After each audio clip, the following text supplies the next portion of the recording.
Continuing our series on the knightly orders, I want to talk about two more today. Of course, one secular and one Templar order. But our secular order today is going to be kind of a fun one, a little bit of a different one. And we've talked about the Knights Panther, which are, these knights against all form of mutiny, all form of mutants. And they are basically crusaders against human purity. And we've talked about the Knights of the Blazing Sun. We've talked about a lot of other orders. And it was some of the more iconic ones, too. So, stepping kind of off the beaten path, we're going to talk about the Knights Encarmine. Now, these are a little bit different in that they don't have the typical recruitment that normal knightly orders do. And their personnel, in and of themselves, are of a different cut. So, the Knights Encarmine, they come from Tilia. Almost entirely from Tilia. And the big difference with them is they're all extremely wealthy, privileged, rich lords. And it was started by Federico Toscano. And basically he said, like, hey, I'm going to basically make an old boys club of knights that are of the wealthiest portions of the empire. And this isn't, I'm sorry, not just the empire, but of the border princes of the empire, Tilia, Stylia, everyone. And basically, you've got these knights that fight on these barded horses that are green and red, and their armor themselves are entirely covered in red, and they have these plumes that are red, white, and green. But the big difference with them is they fight not with a sword and a shield, or a lance and a shield, or a two-handed hammer, but instead with two swords. So they're very over the top, they're very foppish, they're very flamboyant, and on top of it, they're very boisterous. Oh, let me tell you about the time that I charged headlong into a whole entire raiding party of Norscan raiders, and I was the only one to survive. Yes, like the over-the-top kind of privileged, I guess you could say aristocrat, really, is what it is. But at the same time, they are also very martially gifted. They don't hide behind shields. We've talked about how they have got two swords, and they find shields lowly in kind of a commoner's or peasant's defense. But they use these two swords, one that's meant mainly to deal the death blow, and the other one's meant to deflect. And as someone who's personally fought with two swords, yes, you would use the other sword in a different way. And it's actually interesting, there's a lot of videos and stuff you can watch online about how using two weapons in combat for the most part is extremely unwieldy, and for the most part not really advised. That's why anytime people dual wielded, their offhand was oftentimes a dagger or a short sword. That way they could use it to block and not get intertwined with themselves as they try to block. So it's interesting to see these guys with two long swords on horseback, and it's really kind of interesting. We've used the mod here again today to envision the Knights Encarmine, because there's no actual artwork of them in the tabletop. They were only in 5th, 6th, and 7th editions, and just with scant mentionings in the book. Even the knightly orders that were mentioned in the Warhammer RPG barely goes into them. In fact, this is where we get the majority of their lore, is from the Warhammer RPG. So the actual mentionings of these guys is pretty minimal. But they are, as you can see, they're really over the top. They're really cool looking too. This red armor they have to repaint after every single engagement. And these two swords that they fight with, it's kind of a secret two-sword fighting technique, and that is true to the formula of all the Tilian swordsmen. They're always this kind of mysterious, almost these like mysterious kind of swordsmen that have these hidden and forsaken arts that no one else knows about. I like to think of them as kind of like the Tilian sword, or the swordsman in Game of Thrones, and I cannot think of his name. He's in the very first book, and he teaches Arya pretty much how to fight. What do we say to the god of death? Not today, him. And you get that kind of same feeling from these Knights Encarmine too. These over the top, these very mysterious. Well, I guess their sword combat is mysterious, because when they get actually into combat, they're known for mincing and destroying the opposing force. They just kind of buzzsaw through them because they've got these two swords. But they kind of pick and choose their combat. They only take part in campaigns that they feel they can either outright win, or that they just don't have to do a lot of the dirty work. Maybe they're there more for figureheads rather than actually getting into the thick of it. So they don't want to do anything a little too dangerous that would actually chip their armor off. And anytime you paint armor, that's just gonna fucking happen. I don't know why you don't even think of that. So how would these guys be kind of envisioned in Total War Warhammer? And I think it'd be pretty simple, right? Give them two swords, give Give them anti-infantry. Don't give them any AP, because I think of them as more as just kind of buzzsaws against chaff. And I don't want to say a leadership penalty, but maybe something like they are more likely to flee in overwhelming odds, but they'll rally. Like maybe something kind of like the Skaven mechanic of they come back quickly, but they flee a lot. Because in the sense of like, oh, we don't want to get we want to get these like light engagements that we know we can win, nothing that we are kind of tried and actually might lose. So I think something kind of that gives a nod to that without outright gimping their usefulness. Because it's like if it's a penalty if they're suffering too much leadership and they just rout immediately, then oh shit, this whole unit's not worth it. But something that kind of gives a nod to that, like maybe usually any kind of aristocrat or highborn has some sort of stubborn special rule in tabletop. So you could do that for these guys in a similar way that the White Lions and other various High Elf units have, or even Dwarf units for that matter.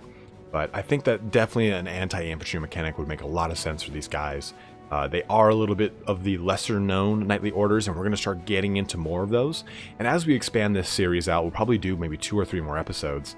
And when we talk about knightly orders, we'll have to mash up multiple ones into one video, because these guys as it is, it's kind of a stretch to get information on them. But we've got one more big one to talk about. Our next Templar order, the Knights of the White Wolf. Now, these guys are pretty popular. I mean, they are the oldest and the largest of knightly orders in the Empire. I mean, these guys have a 2,500-year-old history. They date back to the Age of Sigmar, actually. With ar-ulric Wolkin. He's the very first ar-ulric of the cult of Ulric, and he creates the Knights of the White Wolf alongside Sigmar after this huge battle, which actually creates Middenland and then thusly Middenheim. You see, in the ancient days, in the Age of Sigmar days, the Middenland was ruled over by the Teutonians, or basically the ancient barbarian tribes of that area. Every single portion of the empire was at one point a empire tribe. So during this battle, this unification of all of the empire, and these battles with the Greenskins, which is predominantly the enemy of the empire during the Age of Sigmar, and then subsequently battles with Chaos up north, led to the unification in the names of all of these lands. And this is where ar-ulric comes into the equation. Now, ar-ulric is it is a title. Ar-ulric is like a Caesar or a king. It's a title that is affixed to the head of the cult of Ulric. Ulric being the god of winter and wolves in the Empire pantheon. Now, the cult of Ulric is the second largest cult in the Empire, of course, next to the cult of Sigmar. And the ar-ulrics are always these kind of like wizened, big beard, huge Norse-looking, very, very prototypical Norse-looking priests, I guess, rune priests. They almost look like Warhammer 40,000 Space Wolf rune priests, almost exactly. In fact, all of Middenland in general kind of has that Space Wolf vibe to it. Now, the Knights of the White Wolf are really cool. They've got this really cool aesthetic to them that's very different from the other knights. And as a whole, they're one of the more iconic knights too, because they're one of the 4 that are mentioned in the book, with huge lore blurbs attached to them as well. And they have these really cool big wolf pelt cloaks. They've got these giant 2-handed maces they fight with. They don't wear helmets either. They keep this black armor with these white wolf pelts on these red and black steeds. It's a really, really awesome aesthetic, and I've always really enjoyed their aesthetic. That's the hard thing about when you're collecting Empire and the Knightly Orders. You're like, fuck, each one of these guys looks so damn rad. Like the Knights Panther look really cool with their panthers and their panther pelts and their blue and their silver. The Blazing Suns look cool with the black and gold kind of trim they've got going on. And the Reichsguard, they're okay. But the White Wolf it stands out amongst the rest of them because, like I said, they don't wear helmets. They show off their big beards and their big long hair. All of it kind of like in veneration and dedication to Ulric. So these guys are kind of... They kind of assume a role very similar to the Knights of the Blazing Sun, or very similar to what we see with Grail Knights, where they're pretty much positioned in defense of all of the shrines of the Lady, Grail Knights. That's the same thing with the Knights of the Wolf. They're positioned at these shrines, these temples of Ulric, and usually 1 or 2 of the knights themselves are positioned there, maybe a unit, if anything. But they don't have a lot of chapter houses, and when they do have chapter houses, they're filled to the brim with Knights of the White Wolf. And these guys pretty much are only in Nordland and Midland. They aren't all throughout the Empire like a lot of the other orders are. These guys pretty much stay there because that's where the cult of Ulric is the largest, and that's where the majority of their defense is required. They do have a very huge presence in, obviously, Middenheim itself. You know, that's where the grand temple to Ulric is. That's where ar-ulric himself resides, and he is required, as, you know, kind of the cult of Ulric's tenants, to have a Knights of the White Wolf on his guard at all time. So it's kind of crazy here. Though those elite guards are called the Teutogen Guard, and they are actually picked from the inner circle of the Knights of the White Wolf. So let's kind of break this down here real quick for you. So you've got the Knights of the White Wolf. They are a knightly order. Every knightly order has an inner circle of their knights, which is basically the most elite, usually the ruling portions of the order, just veterans of the Long War, basically. And the inner circles Knights of the White Wolf are named Fell Wolf Brotherhood, which is just fucking cool. So basically, the Fell Wolf Brotherhood feeds into the recruitment of the Teutogen Guard, which are exclusively tasked with as bodyguards for ar-ulric. So you've got 3 levels of separation there, and I wanted to break that down because it's a little confusing. Now, depending on what portion of the lore you're looking at, what timeline, I guess you could say, they have one Grandmaster. They've got Rhine Volkard, which is prior to the End Times. During the End Times, he's killed off, and then Axel Weisberg takes over for him. And then I believe Axel Weisberg dies, and then... Oh no, a new ar-ulric is assigned in the middle of the End Times. It's just a giant shit show. When we talk about the Empire End Times, we'll talk about the cults of Ulric and how that shifts around a lot. But they've got the Ulrician order itself here, the Knights of the Wolf, have a really weird banner. It says Lupus Vice. Lupus is wolf in Latin, and Vice is white in German. So it means white wolf, yeah, sure, if you want to translate both to different languages. So they kind of get away with that by, you know, the Gothic, the language of Empire is basically a combination of German and Latin. So the Reichsspiel, as it's called. So you just kind of take that with a grain of salt there. It's kind of ridiculous as it is. But again, these guys are really cool, and we've used the mod again to exemplify how they look. I really, really love their aesthetic. And the lore kind of talks about how they shatter enemies before they even reach them because they're so kind of awe-inspiring. They're so savage and bloodthirsty, and they're kind of charged. They let out a big howl and hoot and holler, and the whole entire way they're getting in there. They're very, very much these just kind of iconic Norse Viking-like dudes with these giant-ass hammers, you know, like basically the incarnates of fucking Odin, just riding people down. It's awesome.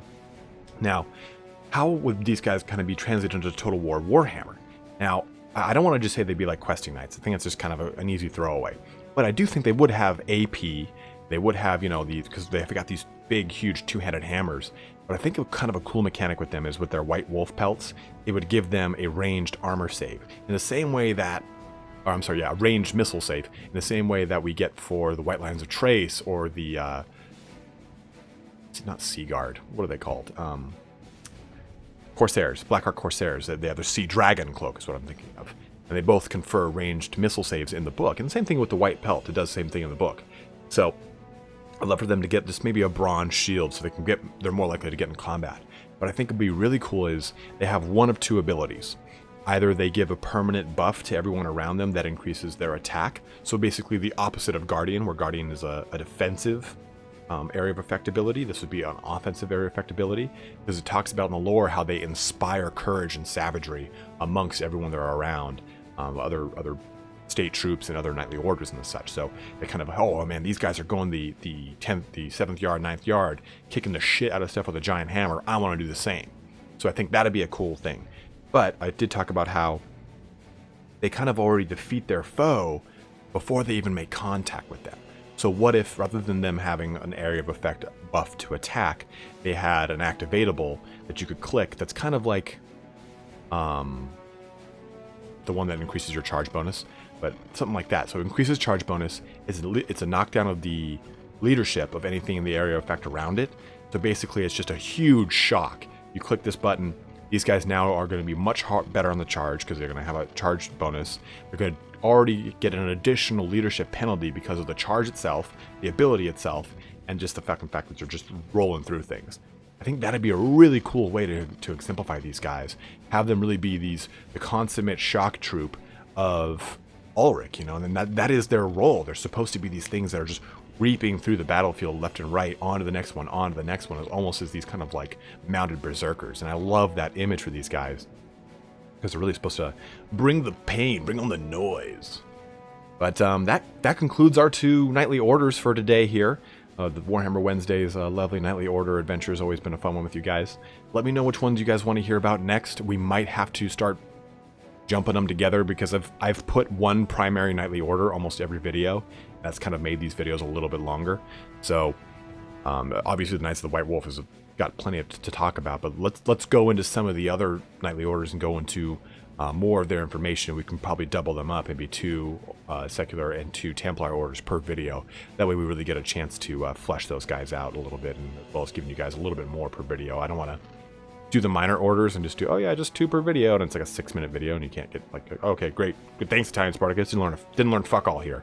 So, as always, guys, thanks for watching here today. Don't forget to check out my Patreon. Go ahead and like, subscribe, all that kind of action. It's like 5 things I'm having to do. I feel like I'm working at GameStop again. For those of you who don't know, I used to be like a manager at a GameStop, and it's like every time you check out a GameStop, did you want to reserve anything? Did you want to sign up for our Power Up Rewards Club? Did you want to do this? Do you want to do that? Do you want to do this? Did you want to take some blood and give it to me in exchange for these games? No? Okay, cool. All right, I'll give you $2 for your game you just bought. Either way, tangent aside, but thanks for watching as always, guys. Have a good one and take care.